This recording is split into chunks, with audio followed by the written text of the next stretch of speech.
has indeed been a very brilliant start by the world champion Vishy Anand in the second game of the match against Alexei Shirov, part of the León advanced chess meet.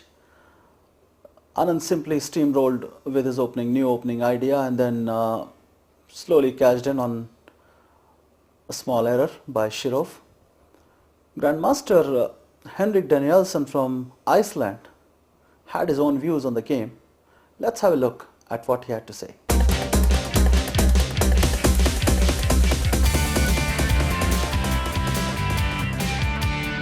In the first rapid game in León, Shirov was white against Anand, and he started of course with e4, and then Anand he answered with c6. This is of course one of the most solid options, and after d4, d5, Shirov played e5. He is true to himself, playing the most aggressive system. Then we had bishop f5 and knight f3, and after e6 and bishop e2, then knight e7. The idea with knight e7 is later to transfer it to c6, and then the knight on b8 moves up to d7. But here in move number 8, then Anand said Shirov surprised him with bishop g5, and then he also played the maneuver knight a3 to b5, and Anand said that he had to find some precise moves to be able to equalize the position.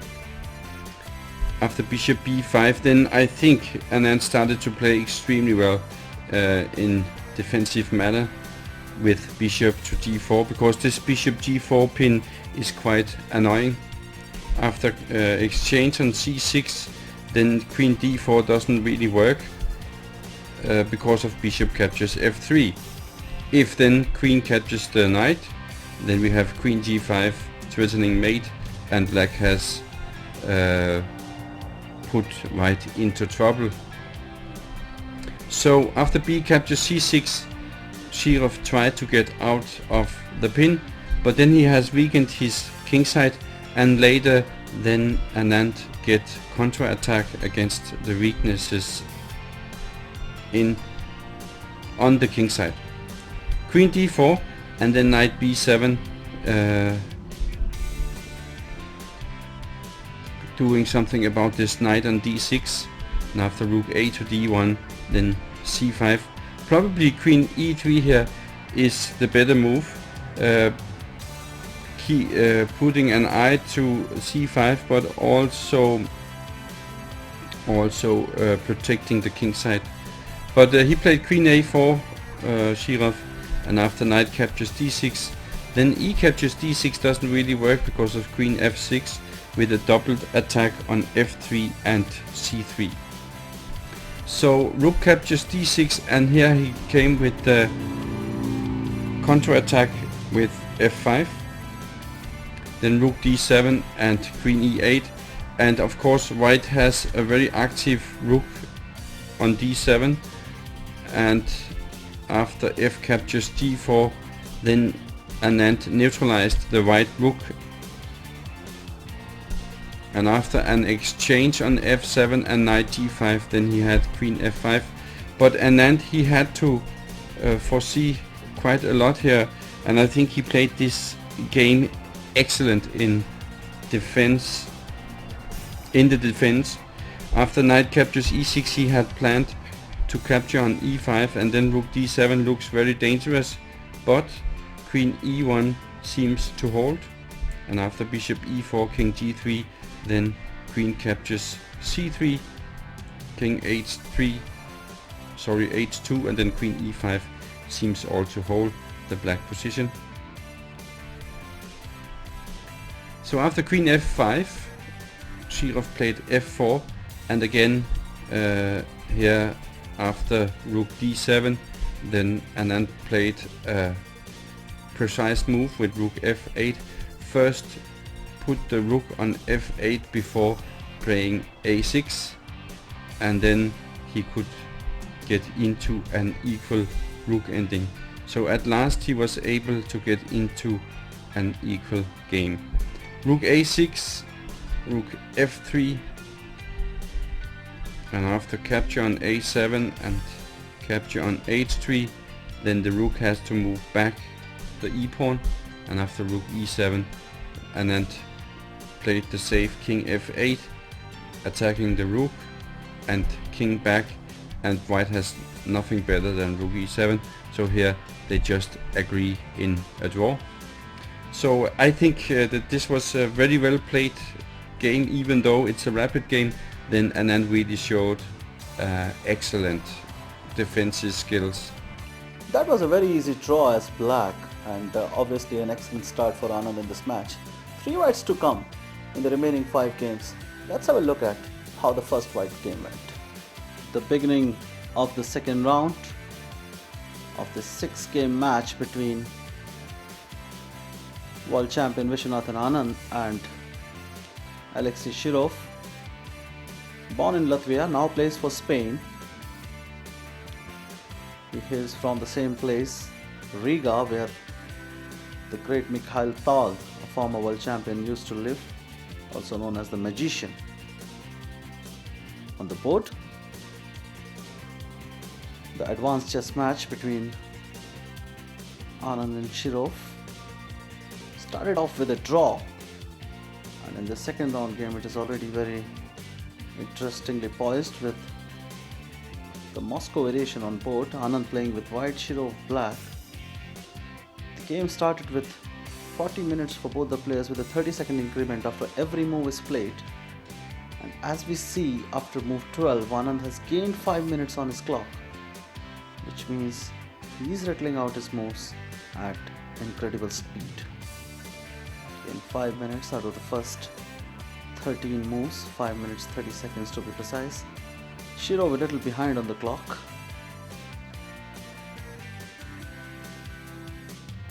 Minutes behind right now.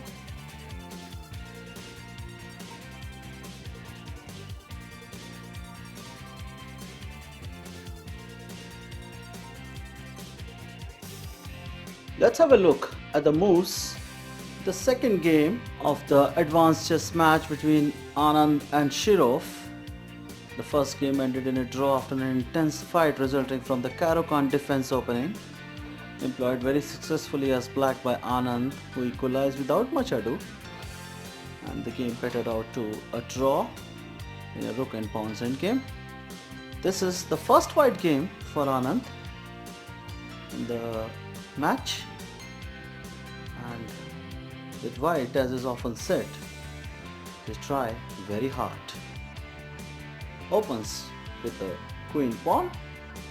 Anand has of late transformed himself into a full-time queen pawn player. Earlier, one should mention, mostly till the match against Kramnik at Bonn in Germany, that was the first time that Anand was playing a world championship match, which was against Russia's Vladimir Kramnik. And that till that match started, Anand stuck to his guns, playing the king pawn opening mostly, and for that match exclusively, he along with his team members prepared the queen pawn, and this was the event that transformed Anand from a full-time king pawn player to a queen pawn player, and ever since his results have been quite spectacular, playing with the queen pawn as well, and this is what he employs against Alexei Shirov, who comes out with d5 move, c4, c6. So it's gonna be a Slav or a semi-Slav defense. Semi-Slav more likely because it suits Shirov's style with all his massive analysis to back him. Knight f3, Anand goes with the classical approach. Knight comes to f6. Knight c3, a normal move. Thousands and thousands of games already played in this position. And here many people believe that Shirov will go for this dc4 pawn capture. However, this was not what Shirov had in mind, as he went for The most testing and the most crucial move in this position, the e6, inviting white to go for huge complexities right from the opening itself. Anand himself a connoisseur of this semi-Slav defense. This was another opening that he used very successfully against Kramnik at the match in Bonn, Germany. That was a few years ago. Bishop g5. Anand takes the bull by its horns, goes for the sharpest possible continuation. Here plays h6, attacking the bishop. Anand retreats, bishop h4, and now dc4. The variation has taken shape into something really very dynamic. This is an opening where white has sacrificed a pawn to get good control over the central squares, and obviously with that comes a lead in development as well. Shirov pushes g5, which is already played hundreds of times. Bishop must come back, retreat to g3, b5. Now it's quite clear that black is going to remain a pawn off for quite some time. White just coolly develops the bishop on e2. Just focusing on development. If we have a look at this position closely, we find that black has only one minor piece developed, whereas white has developed all the four minor pieces out of their box. And now white is also planning to castle quickly, followed by moving the queen, which would very quickly connect the rooks. Bishop comes to b7. This is also routine opening theory, and this is what this position employs. Just look at the control, the massive controls that white has in this position. Anand played queen c2 here, and after this, if we look at this position, we find that there are two strong pawns in the center, controlling four very vital squares in an enemy's camp. The bishop on g3 is vital, controlling a very long diagonal. And queen c2 was definitely a surprise for sure.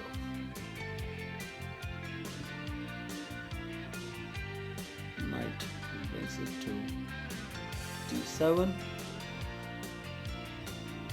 And rook comes to d1. White is very quickly focusing on the development, the basic aspect of the game, just following the basics right. Rishi Anand, knight h5. Perhaps black had some other resources as well in the position. Knight h5 effectively means moving another piece twice. From the black side, it's happening only for the first time, but white has, for example, moved the bishop on g3 already quite a few times, 3 to be precise. And black, in fact, is trying to capture that bishop now, which is obviously occupying a very important slot. Anand, however, probably analyze this position in depth at home itself, because this d5 move is simply stroke of a genius, just ripping it apart. The king on e8 is weak, and white realizes that in very quick time, trying to open up the center completely so as to be able to punish black's play, which involves keeping the king in the center and trying to win a pawn, try to digest it for a long time and to become advantageous towards the end of the game. So obviously white had his task cut out here, Anand, and he opens the center with effective ease. The bishop is captured, recaptured with the pawn. Queen comes to b6. Just making sure that there are more active pieces for black as well. And then capture on e6 and fe6 followed, and now knight g5. Now this means that the pawn that white had given few moves back is now successfully recovered. The pawn and the knight on g5 rather is taboo, cannot be captured as the rook on h8 is indirectly attacked by white's rook on h1. Bishop c5 attacking the pawn on f2 now. And Anand goes for a very simple solution, checking the king. King comes under check. Must come to e7. And now taking the pawn on e6 with his knight. This is a fantastic blow by Anand, sacrificing a knight. Now here, for example, if black tries to recapture this knight with the king, then there would follow bishop g4 check, and the d7 knight would fall on the next move, with obviously very dangerous threats still intact. Shirov went for knight e5, trying to keep more pieces in the center. So because his king obviously looks in a very difficult stage, captures the bishop, and now bishop comes back just in time to protect against a knight's invasion on the 6th rank, which is the d3 square. Rook f8 is attacking the pawn on f2 with his queen, and now Anand coolly castles. So white isn't anything less. It's in fact an extra pawn for white, and black's king looks so precariously placed at this point of time that there does not seem any respite. Look at g8, a mistake which meets another brilliant stroke by Anand by way of b4, attacking the queen, must capture. And now comes queen d2, just threatening a discovered attack on the queen. White a knight check. It's quite obvious for Shirov to retrieve the queen back to where it came, and now capture the pawn on h6. So there are no defenders left for the black king. On the king side, there are no pawns as such. So pretty much a nice cleaning up job by Anand, as he now tries to gain some time on the clock by consistently giving checks. Queen h5 now attacking the knight, must be defended by the king. A check again, and now king comes back to e6. So we have a repetition of sorts, but here comes another stroke. Threat is knight c7 check. Again, white is trying to take advantage of black's depleted king. Capture was probably one of the only responses available. Rook captured, attacking the queen. The knight on e5 is dangerously poised. The king in the center, still a major cause for worry for Shirov as he retreats the queen back to b6, which is now met with a very simple solution. Attacking the knight, white did, and black again had to defend it. So now the queen is also under pressure. The black queen is saddled with the tough task of defending. Now Anand decidedly opens up the position. Total massacre. This is total massacre by Anand. A check to the king. Shirov captured. And what follows was a picturesque sight. It's checkmate. Checkmate to the black king in just for 34 moves. And Anand now leads this match 1.5-half. An excellent lead in the personal encounters. Well, it was a very, very complicated game. I must say that a good part of it was my preparation, but he found a way which puts him at the edge of defeat, but somehow this one line I had not bothered checking because it looked so good for white that and then at the board I had the feeling that I could be slipping up a bit. Probably I didn't really mess up completely, but it wasn't easy to find the win, so it was a very, very intense game. The idea of an advanced chess match was conceived here in León, in Spain, a city about 400 kilometers northwest of the Spanish capital Madrid.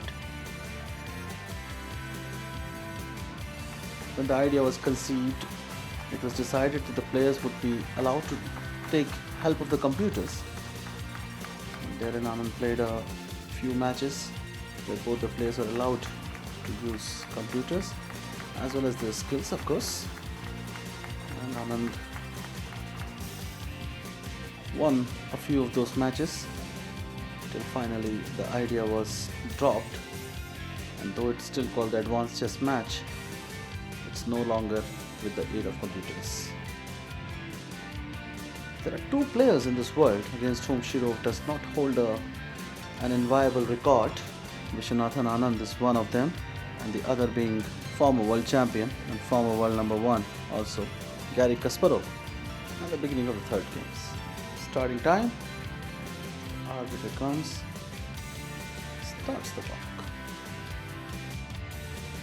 The third game to commence between the two. Anand, after the second game, now leads the 6-game match 1.5-half.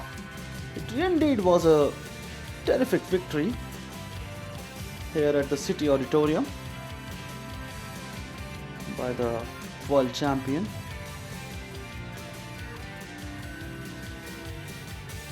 Still needs 2 points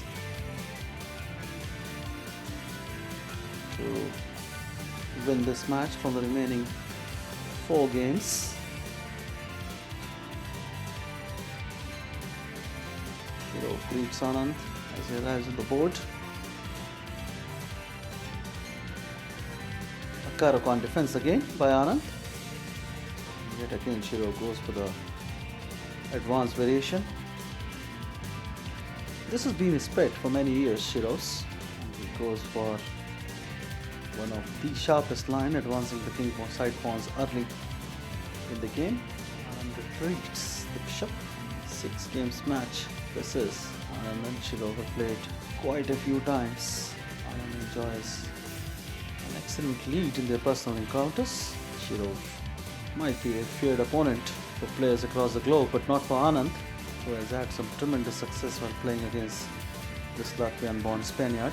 Let's have a look at the moves. Shirov sticks to his guns, opens with the king pawn yet again for the second time in the match. In the first game, he went for the advance variation in the Caro-Kann defense, and Anand also opens with the Caro-Kann. This time, he again sticks to the advance variation.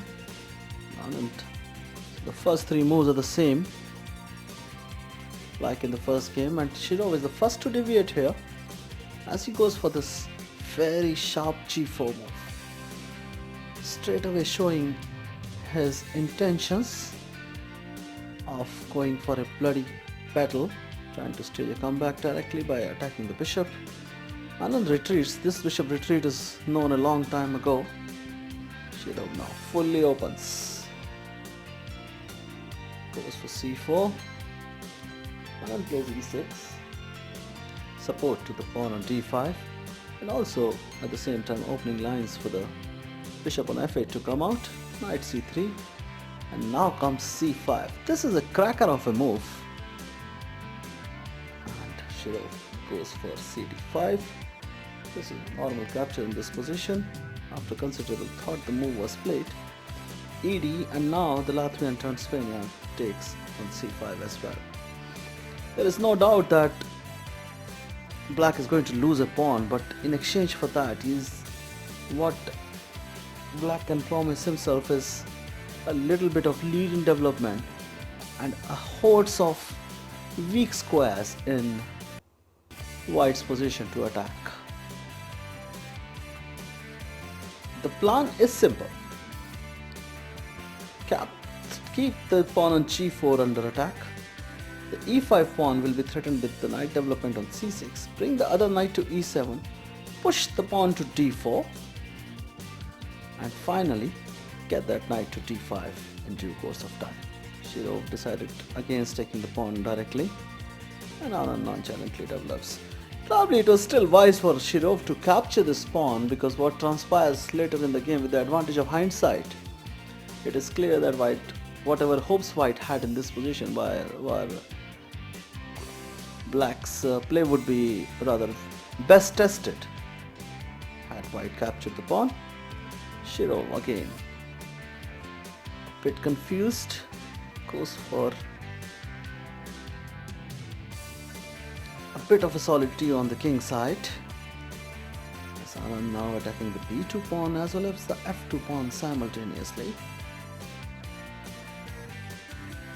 Queen e2, nice looking move, defending both f2 and b2, two weaknesses at the same time, and the pawn on d5 remains a cause for concern for Black, but Anand not interested, just giving the pawn again and again and again. This pawn has now been hanging for almost 4 or 5 moves, and Shirov hasn't had the courage to capture it. He should have, according to the experts, or as it transpired in the post-mortem of the game. But here too, the Latvian pawn goes for development, trying to steer his king to safety, doesn't get the chance. Black just in time, attacking the knight on c3. Knight can come to d5, go to f4, go to b4, but more importantly, when the white knight moves, this bishop comes to life, leaving the king in the middle of the board almost forever now. The queen must move, and as the rules suggest, the king on e1 is now stuck. It cannot castle on the king side any longer.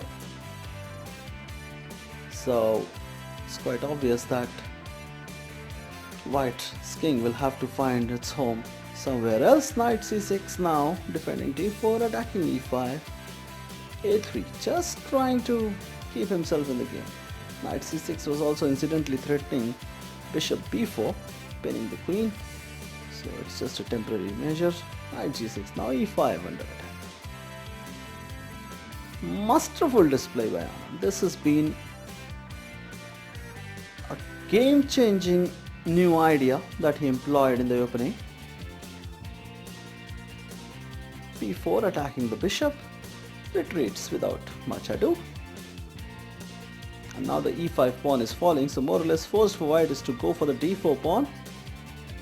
It's quite obvious that rook f8 should be played, and now just look at Black's threats. The e5 pawn is bound to fall, followed by it's invariably the knight will come to d3, give a check to the king, and when he saves it, there are hordes of weaknesses, and on top of everything else, White will be a pawn down.